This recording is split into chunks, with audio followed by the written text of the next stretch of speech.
Thank you all. Senator Coons.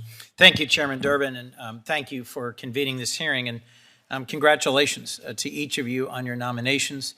The Sentencing Commission has an absolutely critical role to play in our federal criminal justice system through rigorous analysis of complex data, receiving comments, holding public hearings.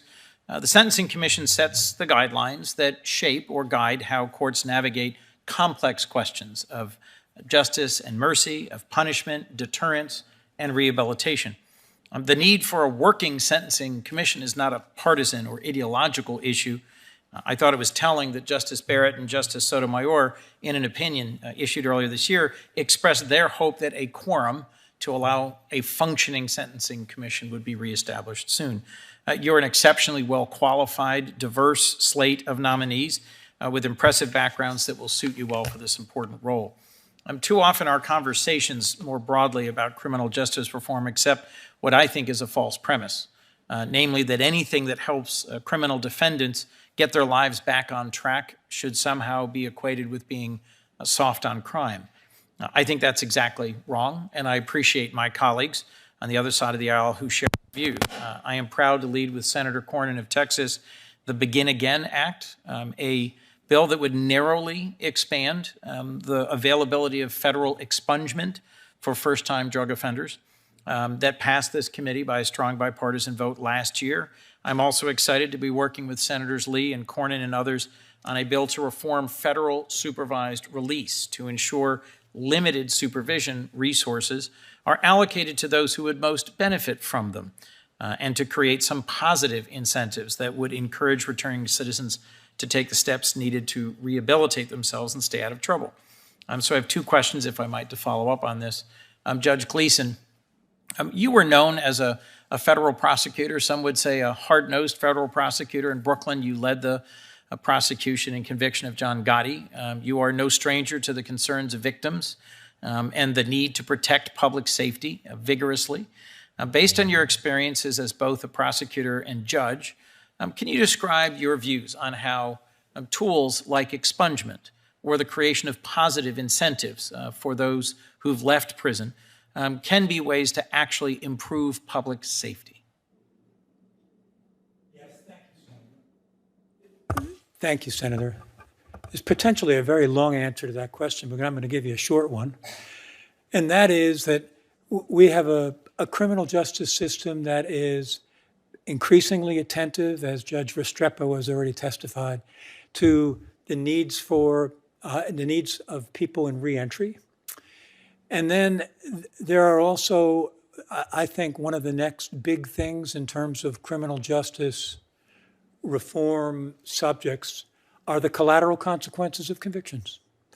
They are impossible to overstate. I wrote an opinion once saying that I sentenced someone to 5 years of probation, not a lifetime of unemployment, and wrote about the need in limited circumstances for expunction.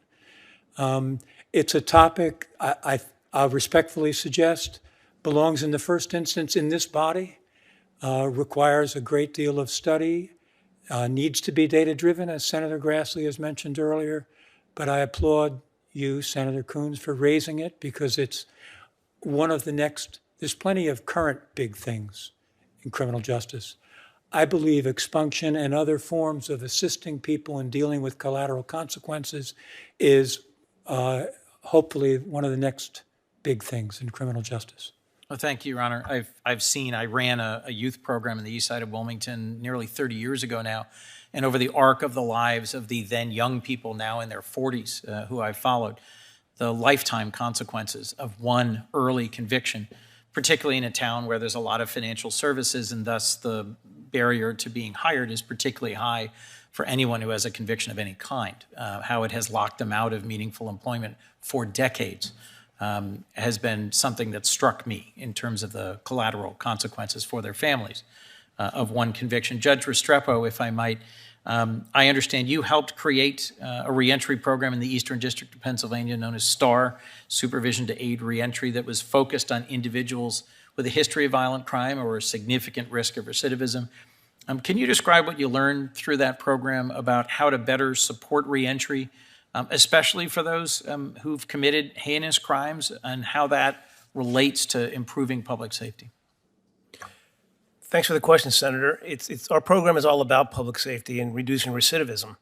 And it's really a very collaborative effort between the United States Attorney's Office, the Department of Justice, the federal defenders, the defense bar, and a lot of local partnerships that we've grown organically through Drexel University, Temple University, that provide services such as cognitive behavioral therapy, financial literacy assistance, housing assistance.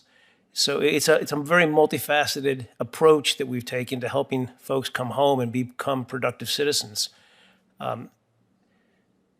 There's no simple path, and as Judge Gleason has identified and you've identified, there are a lot of barriers to successful reentry. So at the end of the day, our program takes individuals and we meet them where we find them and try to help them make a successful transition from being in custody to being a productive citizen. Thank you, Your Honor. And thank you to all of you. Thank you for your willingness to continue your service. I look forward to supporting your confirmations and hope that we can advance all of your confirmations and return to having a functioning sentencing commission. Thank you, Chairman Durbin. Thank you, Senator Hawley.